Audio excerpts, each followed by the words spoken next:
Hi friends, నేను మీ బెంగళూరులో చిత్తూరుని. చాలామందికి నన్నైతే కామెంట్ సెక్షన్లో అడుగుతున్నారు, బ్రో ఇన్వెస్ట్మెంట్ అడుగుతున్నారు. అది ఏ విధాలుగా ఎన్ని విధాలుగా చేయొచ్చో మీకైతే తెలుసా? ఎలా చేస్తే మీకైతే మంచి రిటర్న్స్ అయితే వస్తుంది లాంగ్ టర్మ్లో మీకైతే తెలుసుకోవాలనుకుంటున్నారా? అయితే ఈ వీడియో ఎక్కడైతే స్కిప్ చేయకండి. నేనైతే ఎక్కడ ప్రజెంట్ ఎక్కడ ఇన్వెస్ట్మెంట్ చేస్తే మంచి రిటర్న్స్ వస్తుందో నేనైతే ఈ వీడియో అయితే చెప్తాను. మీరైతే ఈ వీడియో ఫుల్గా అయితే వాచ్ చేయండి. Let's go for video.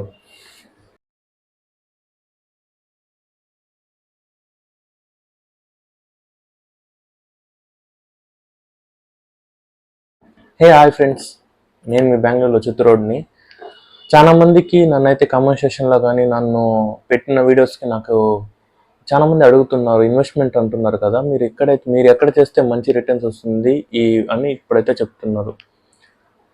ఇది ఏంటంటే ఇన్వెస్ట్మెంట్ వచ్చేసరికి మనకైతే చాలా రకాలుగా ఉన్నాయి. మీకు సేఫ్ అండ్ సెక్యూర్గా ఉండాలి, నాకు 6 to 7, 8 to below 9% returns below అయితే మీకైతే safe option FD, fixed deposit. ఎందుకంటే అక్కడ మీ డబ్బు అయితే సేఫ్గా ఉంటుంది. పర్ ఇయర్కి మీకైతే 7 to 8% అయితే వస్తుంది కన్ఫామ్గా. అది బేస్డ్ ఆన్ రెపో రేట్స్ బట్టి ఇప్పుడు ప్రజెంట్ అది మారుతుంది. సో మీకైతే ఫిక్స్డ్గా ఒకటి కావాలి, నా మనీ అయితే సేఫ్గా ఉండాలి అంటే మీరైతే ఫిక్స్డ్ డిపాజిట్కి అయితే వెళ్ళండి. ఇంకొకటి ఏంటంటే కొంతమందికి లంసమ్ అమౌంట్ ఉంటుంది, సో వాళ్ళైతే ఫిక్స్డ్ డిపాజిట్ చేస్తారు. కొంతమందికి లంసమ్ అమౌంట్ దేనికైనా ఒక ఈవెంట్కి కానీ దేనికైనా సేవ్ చేసుకోవాలనుకుంటే ఆర్డీ ట్రై చేయండి, రికరింగ్ డిపాజిట్. అది మంత్లీ మీరైతే ఒక అమౌంట్ ఫిక్స్ చేసుకోండి. ఆ అమౌంట్ మీరైతే మంత్లీ మీ ఎస్ఐపి ఎట్లుంటుందో అది చెప్తాను. అది మంత్లీ మీ అకౌంట్లో కట్ అవుతూ ఉంటుంది. అది వచ్చి మీ కట్ అయిన అమౌంట్ అది ఒక ఫిక్స్డ్ రికరింగ్ డిపాజిట్లో ఒక అకౌంట్లో మీకైతే వస్తుంది. అది కూడా మ్యాక్సిమం మీరైతే 7 to 8% అయితే ఎక్స్పెక్ట్ చేయొచ్చు. సేఫ్ ఆప్షన్స్ అయితే ఈ రెండు, ఒకటి ఫిక్స్డ్ డిపాజిట్, ఇంకొకటి ఆర్డీ.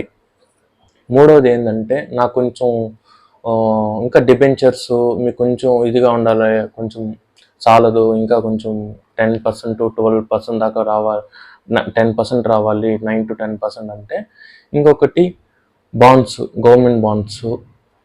అది కూడా మీకైతే లంసమ్ అమౌంట్ అయితే కావాలి. లంసమ్ అమౌంట్ ఒక 5 lakhs 10 lakhs ఇలా అయితే ఉంటే మీరైతే బాండ్స్, అది కూడా మీరైతే ఏదో ఒక మంచి A1 దాంట్లో కూడా టైప్స్ అయితే ఉంటాయి, A1, A2, A3 అట్లాంటి టైప్స్ ఆఫ్ బాండ్స్ అయితే ఉంటుంది. సో మీరైతే ఏది కార్పొరేట్ బాండ్స్ ఉంటాయి, గవర్నమెంట్ బాండ్స్ ఉంటాయి. మీరు ఎప్పుడు ఎక్కువ మీరు A1 ఉండే దాంట్లోనే చూసి పెట్టండి.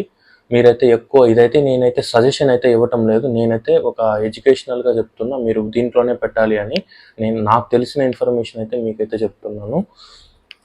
సో దాంట్లో మీరు బాండ్స్లో కానీ ఇన్వెస్ట్ చేయొచ్చు. ఇంకొక ఆప్షను, ఇంకొంచెం నేను మార్కెట్ రిస్క్ తీసుకుంటా అనుకుంటే మీరైతే మ్యూచువల్ ఫండ్స్కి అయితే వెళ్ళచ్చు. మ్యూచువల్ ఫండ్స్ లాంగ్ టర్మ్లో మనకైతే మంచిగా రిటర్న్ అయితే వచ్చింది. నేను కూడా ఇప్పుడైతే ఇన్వెస్ట్మెంట్ జర్నీ అయితే స్టార్ట్ చేశాను మ్యూచువల్ ఫండ్స్లో. మ్యూచువల్ ఫండ్స్ అంటే మనకి అది ఒక మార్కెట్ లింక్డ్, మనము ఇప్పుడు ఒక స్టాక్స్ అంటే మనమైతే పర్టికులర్గా ఇప్పుడు మనం ఏదైనా స్టాక్స్ కొన్నాం అనుకోండి మార్కెట్ నుంచి, అది మీరు ఇన్వెస్ట్మెంట్ చేయాలంటే మీరైతే ఫస్ట్ డీమ్యాట్ అకౌంట్ అయితే క్రియేట్ చేసుకోవాలి. మార్కెట్లో అయితే ప్రజెంట్ బ్యాంక్లో ఉన్నాయి. హెచ్డిఎఫ్సి అంటే హెచ్డిఎఫ్సి సెక్యూరిటీ, ఐసిఐసిఐ కానీ, కోటాక్ నియో కానీ, లేదు మేము థర్డ్ పార్టీ కింద వెళ్తామంటే ఇది ఉంటుంది, గ్రో ఉంటుంది, అప్స్టాక్స్ ఉంటుంది, జిరోదా ఉంటుంది, కాయిన్ యాప్స్ ఉంటుంది, లాట్ ఆఫ్ పేటిఎం అని ఉంటుంది. ఇలాంటి యాప్స్లో ఈజీగా మీరైతే డీమ్యాట్ అకౌంట్, ఆధార్ కార్డు, మీ పాన్ కార్డు లింక్ అయి ఉంటే మీకైతే ఒక డీమ్యాట్ అకౌంట్ అయితే క్రియేట్ అయిపోతుంది. క్రియేట్ చేసుకోండి. క్రియేట్ చేసుకున్నాక మీరైతే ఇన్వెస్ట్మెంట్ జర్నీ అయితే స్టార్ట్ చేయండి. అక్కడే మీకైతే ఆప్షన్స్ అయితే ఉంటుంది. నేనైతే ప్రజెంట్ అయితే గ్రో అయితే యూజ్ చేస్తాను. నేనైతే ప్రమోటింగ్ అయితే చేయలేదు, అలా ప్రమోటింగ్ అయితే నేను ఏది చేయను. సో ఇదైతే జస్ట్ మీకైతే నేను ఇన్వెస్ట్మెంట్ చేస్తున్నదని చెప్తున్నా. గ్రో అయితే మనకి బిగినర్స్కి మంచిగా ఉంటుంది. దేంట్లో మీరు ఇంకొకటి ఏంటంటే స్టాక్స్ మీకు ఐడియా ఉంటేనే స్టాక్స్ పైన దిగండి. మీరు ట్రేడింగ్ చేస్తాను, ఓపెన్ ట్రేడింగ్ చేస్తాను, ఇది చేస్తాను అంటే అదైతే వద్దు. ట్రేడింగ్ అయితే నేనైతే సజెస్ట్ చేయను. ఇన్వెస్ట్మెంట్ చేసుకుని రండి. సమ్ అమౌంట్ మీ శాలరీలో నుంచి మంత్లీ కొంచెం మీరు పొదుపు చేసుకుంటా వచ్చినారనుకోండి. ఇఫ్ యూ మనీ ఇప్పుడు సేవ్ చేసినారంటే ఫ్యూచర్లో మీకైతే అది ఒక చెట్టుగా అయితే మీకైతే వస్తుంది. సో మీరైతే ఎంత ఎర్లీగా ఇన్వెస్ట్మెంట్ స్టార్ట్ చేయాలంటే స్టార్ట్ చేసేయండి. చెప్తున్నాను కదా, క్రియేట్ చేసుకున్న తర్వాత మీకైతే మ్యూచువల్ ఫండ్స్ నేను చెప్తున్నాను కదా, మ్యూచువల్ ఫండ్స్లో మనకైతే చాలా ఉన్నాయి. ఒకటి మనకి ఇండెక్స్ ఫండ్స్ అని ఉంటుంది, డైరెక్ట్ రెగ్యులర్ ఫండ్స్ అని ఉంటుంది, డైరెక్ట్ ఫండ్స్ ఉంటుంది, మల్టీ క్యాప్ ఉంటాయి, మల్టీ క్యాప్, ఫ్లెక్సీ క్యాప్ అని ఉంటుంది. ఇంకా ఇది గోల్డ్లో ఇన్వెస్ట్ చేయాలి కొంతమందికి, ఇది చేస్తారు కదా, నేను అది నెక్స్ట్ దీంట్లో చెప్తాను. ఇలానే ఉందండి. మీరు ఎప్పుడన్నా మ్యూచువల్ ఫండ్స్ కానీ సెలెక్ట్ చేసుకున్నారంటే మాత్రం మీరైతే డైరెక్ట్ ఆప్షన్ అయితే చూసుకుని డైరెక్ట్ గ్రోత్. ఎందుకంటే ఇప్పుడు మీరు 1 year ఇన్వెస్ట్మెంట్ చేసుకుని వస్తారు, 5,000 60,000 అవుతుంది పర్ మంత్కి. దాంతో కలిపి వచ్చిన ఇంట్రెస్ట్ ప్లస్ ఇది ఉంటుంది కదా, అది కలిపి నెక్స్ట్ ఇయర్కి అలా కాంపౌండింగ్ అవుతూ ఉంటుంది. అదే మీ రెగ్యులర్ అయితే మీరు ఎంత ఇన్వెస్ట్మెంట్ చేస్తారో 60,000 5,000 మంత్లీ స్టార్ట్ చేస్తారు, 60,000 అవుతుంది. 60,000 వరకే అది వస్తుంది. వచ్చిన ఇంట్రెస్ట్ అయితే నెక్స్ట్ ఇయర్కి అయితే క్యాలిక్యులేట్ అవ్వదు. సో మీరైతే రెగ్యులర్ అయితే చూస్ చేసుకోకండి. ఏదైనా మ్యూచువల్ ఫండ్ మీరైతే చూసినారంటే ఓన్లీ డైరెక్ట్ అయితే చూస్ చేయండి. ఇదైతే మీకు ఒక ఎడ్యుకేషనల్గా ఉంటుందని నేనైతే చూసి చెప్తున్నా. చాలామంది, నేనే కాదు చాలామంది చెప్పేది ఇదే, డైరెక్ట్ గ్రోత్ని సెలెక్ట్ చేయాలి. ఇంకా మనకి మ్యూచువల్ ఫండ్స్లోనే చెప్పాను కదా, ఆప్షన్స్ అయితే చాలా ఉండదు. ఇండెక్స్ ఫండ్ అయితే మనకి యావరేజ్, మీరైతే మ్యూచువల్ ఫండ్ చెప్తున్నా లాంగ్ టర్మ్లోనే మనకైతే వర్కౌట్ అవుతుంది. మనం షార్ట్ టర్మ్కి అయితే మనమైతే వర్కౌట్ అయితే అవ్వదు. ఇది స్మాల్ క్యాప్ ఉంది, మిడ్ క్యాప్ ఉంది. స్మాల్ మీరు ఎక్కువ రిస్క్ తీసుకోవాలనుకుంటే స్మాల్ క్యాప్కి వెళ్ళండి. మీడియం రిస్క్ కావాలంటే మిడ్ క్యాప్ అయితే ఉంటుంది, మల్టీ క్యాప్ అయితే ఉంటుంది, చాలా ఫండ్స్ అయితే ఉంటుంది. అది అయితే మీకు ఎవరైనా తెలిసిన వాళ్ళు ఉంటే చూస్ చేసుకోండి. ఈ వీడియోలో అయితే నేను పర్టికులర్గా ఈ ఫండే మీరైతే ఇన్వెస్ట్ చేయాలని అయితే మాత్రం నేనైతే చెప్తాను. నేనైతే మీకు చెప్తున్న ఈ ఫండ్స్ ఉన్నాయి, మీరైతే ఒకసారి చూసుకుని మీకు స్టార్ట్ చేయండి, ఓకేనా. మ్యూచువల్ ఫండ్స్ అయింది, దీంట్లో అయితే మనకి పక్కాగా 14 to 15% అయితే, ఇంకా దానికి మించి కూడా వస్తాయి. స్మాల్ క్యాప్ అయితే 20+ కూడా వచ్చిండేది, నేనైతే చూసాను డేటా అయితే. సో ఇది మీకు ఇంకా రిస్క్ తీసుకుంటాను అంటే ఇది ఒక ఆప్షన్. 3 ఆప్షన్స్ అయిందా, ఫిక్స్డ్ డిపాజిట్ చూసాము, రికరింగ్ డిపాజిట్ అయితే చూసాము, ఇంకొకటి బాండ్స్ గురించి అయితే చూసాము, ఇప్పుడైతే మ్యూచువల్ ఫండ్ గురించి అయితే చూసాము, ఇంకొకటి స్టాక్స్ అయితే మీరైతే ఇంకా కొంచెం రిస్క్ తీసుకోవాలి. మ్యూచువల్ ఫండ్కి స్టాక్స్కి ఏమంటే తేడా, స్టాక్స్ అయితే మనం ఓన్ అంతటా మనం లాభం వచ్చినా మనమే చేసుకుంటాము, రిస్క్ అయినా మనమే బాధపడాలి. ఏ లాభం వచ్చినా మనమే బేర్ చేయాలి, నష్టం వచ్చినా మనమే బేర్ చేయాలి. మ్యూచువల్ ఫండ్లో అయితే కాదు, ఒక గ్రూప్ ఆఫ్ పీపుల్, ఒక పర్సన్స్ అయితే ఉంటారు, వాళ్ళు మెయింటైన్ చేస్తారు ఒక ఫండ్ని, ఒక బాస్కెట్ అన్నమాట. ఒక బాస్కెట్లో మనం ఇంత ఫండ్స్ మనలాగే చాలా మంది వేసే, ఒక 5,000 మనలాగే ఎంతో కోట్ల మంది వేస్తే ఒక ఫండ్ లా క్రియేట్ అవుతుంది. దాన్ని NAV అంటారు, నెట్ అసెట్ అలొకేషన్ అని, నెట్ అసెట్ వాల్యూ. అది మీకు నెట్ ప్రజెంట్ ఇది వస్తుంది, వాల్యూ అయితే మీకు షో అవుతుంది. సో మీరైతే స్టాక్స్, అది మీ డిపెండ్ అంటే మీరు దేనిపైన తీసుకుంటారు రిస్క్. నాకు ఎర్లీ అంటే స్టాక్స్ అయితే మనకి ఇప్పుడైతే కరెంట్ మార్కెట్ అయితే చాలా డౌన్ఫాల్లో ఉంది. మీరు ఎవరైనా మంచి అడ్వైజర్ తెలుసుకొని మీరైతే మంచిగా మీ దగ్గర లంసమ్ అమౌంట్ కానీ ఏదైనా ఉంటే మాత్రం ఇప్పుడైతే ఇన్వెస్ట్ చేయండి. ఎందుకంటే ఇలాంటి టైం అయితే మళ్ళీ రాదు మనకి. ఇదైతే మంచి ఒక ఆప్షను, మీరైతే ఇన్వెస్ట్ చేయండి. సో స్టాక్స్ గురించి అయితే ఇది. స్టాక్స్ అయితే ఐ థింక్ మీకైతే తెలిసింది అనుకుంటున్నా. ఇంతవరకు మీరైతే చూసుంటే ఈ వీడియో అయితే నాకు చేయాల్సింది ఒకటి, ఒక లైక్ అండ్ సబ్స్క్రైబ్ అయితే చేయండి. నాకు అది ఒక మోటివేషనల్గా ఉంటుంది. ఎందుకంటే నేను అప్కమింగ్ వీడియోస్ కూడా చేయడానికి ఇంకా కొంచెం బూస్టింగ్గా ఉంటుంది నాకైతే.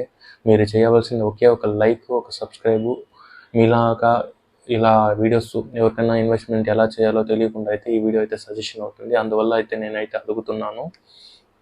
స్టాక్స్ గురించి అయింది. ఇంకొకటి, కొంతమందికి ఆర్నమెంట్స్ అంటారు. గోల్డ్స్లో 2 types ఉంటుంది. మనము డిజిటల్ గోల్డ్, ఆర్నమెంట్స్. నాకు తెలిసి మీరు ఆర్నమెంట్స్ అయితే పర్చేస్ చేయొచ్చు, కానీ అది మీరు యూజ్ చేయాలి. మీకు ఇది ఉంటే చేయొచ్చు. నేనైతే గోల్డ్ కొనండి. ఇప్పుడైతే గోల్డ్ మార్కెట్ కూడా మంచిగా డైలీ పెరుగుతున్నది. నేను చెప్తున్నది నేను ఒక ఇన్వెస్ట్మెంట్గా గోల్డ్ని ఒక ఇన్వెస్ట్మెంట్గా చూస్తున్నానంటే మాత్రం మీరైతే గోల్డ్ మ్యూచువల్ ఫండ్స్ ఉన్నాయి, ఈటీఎఫ్ ఫండ్స్ అని ఉంటుంది. దాన్ని మీరైతే వెళ్ళి మీరైతే లిక్విడ్గా మీరైతే డిజిటల్గా కొనుక్కోండి. ఎందుకంటే మీకు డిజిటల్గా కొంటేనే మీకైతే లాభం వస్తుంది. లేదు నేను ఆర్నమెంట్స్గా కొంటానంటే మీకైతే జిఎస్టీ, వాల్యూ యాడెడ్ ట్యాక్సెస్ ఇవి పడుతుంది, మేకింగ్ ఛార్జెస్ ఇవన్నీ వస్తుంది. సో మీకు గోల్డ్ కావాలి ఖచ్చితంగా, మేము నీడ్ ఉంటేనే మీరు కొనుక్కోండి. లేదు నేను ఇన్వెస్ట్మెంట్గా చూస్తున్నానంటే మాత్రం మీరైతే ఈటీఎఫ్లో ఇన్వెస్ట్ చేయండి. డిజిటల్ గోల్డ్ అయితే మీరైతే చూస్ చేయండి. ఎందుకంటే అక్కడ జిఎస్టీ తప్ప ఇలాంటి మేకింగ్ ఛార్జెస్ అవి ఏమి మీకైతే ఉండవు. ఓకేనా, అదొకటి. ఇంకొక ఆప్షన్ ఏంటంటే ఇవే మోస్ట్లీ మనం చూసే కవర్ అయింది మోస్ట్లీ ఈ వీడియోలో అంటే ఇదే అండి. గోల్డ్లో ఫిక్స్డ్ డిపాజిట్ కానీ, ఆర్డీలో కానీ, ఇవన్నీ ఇప్పుడు తెలిసిన వాళ్ళకి. ఇంకా పాతకాలం వాళ్ళు ఉంటారు అంటే అది కూడా చీటీ ప్రకారం అయితే వేస్తుంటారు. మనమైతే నమ్మను కాదు కదా, చీటీలో మనమైతే వేస్తాము, అతను నమ్మకంగా మనమైతే వేస్తాము, అతనైతే ఉంటాడో ఉండడో మనకైతే తెలియదు కదా. సో కొంతమంది చీటీలు అది కూడా బెస్టే, బట్ మన పేరెంట్స్ అయితే అదే సజెస్ట్ చేస్తారు. వాళ్ళకైతే మీరు కూడా ఒకసారి అయితే చెప్పండి, ఒక ఎడ్యుకేషనల్గా వాళ్ళకి ఉంటుంది, ఇలా ఉన్నాయి. ఇదైతే ఇప్పుడు దాంట్లో అయితే మనకి అంత చాలా రిస్క్ ఉంటుంది. మనం ఒక 2 లక్షల చీటీ అంటే 20 months అయితే ఉంటుంది. 10,000 ఇచ్చుకుని వాళ్ళకి ఇస్తాము. అతను ఉంటాడో లేదో నేనైతే చాలా కేసెస్ మా విలేజ్లో అయితే కూడా చూసాను. సో మీరైతే ట్రై టు అవాయిడ్ చేయండి. మీ పేరెంట్స్కి తెలిసినవి ఇదే, ఒకటి గోల్డ్, ఇంకొకటి చీటీ వేస్తేనే అంటారు, ఇంకొకటి ఆర్డీతో ఫిక్స్డ్ డిపాజిట్. ఈ మూడే నాకు తెలిసి మోస్ట్ ఆఫ్ ద పేరెంట్స్కి తెలిసింది ఈ 3 విధాలే. తెలియనివి ఇలాంటివి ఉన్నాయని మీరైతే మీ పేరెంట్స్కి చెప్పి వాళ్ళ తరపున మీరు ఇన్వెస్ట్మెంట్ అయితే స్టార్ట్ చేయండి. వాళ్ళే కాదు, మీరు కూడా ఇన్వెస్ట్మెంట్ చేస్తేనే, ఇప్పుడు పొదుపు చేస్తేనే మీకైతే నెక్స్ట్ మీకు ఫ్యూచర్కి అయితే యూజ్ అవుతుంది. సో ఐ హోప్ ఈ వీడియోలో మీకైతే ఎక్కడ ఇన్వెస్ట్మెంట్ చేస్తే మీకైతే ఎక్కడ ఇన్వెస్ట్మెంట్ చేయాలో మీకైతే ఒక ఐడియా వచ్చింటుందని అనుకుంటున్నాను. ఈ వీడియో కానీ మీకైతే ఇన్ఫర్మేషన్గా అనిపించింది అంటే మాత్రం నా ఛానల్కి అయితే లైక్ అండ్ సబ్స్క్రైబ్ చేయండి. నేను బెంగళూరులో చిత్తూరుని ఇలాంటి మరెన్నో వీడియోస్ మీ ముందరకు అయితే తీసుకుని వస్తాను. సో జై హింద్.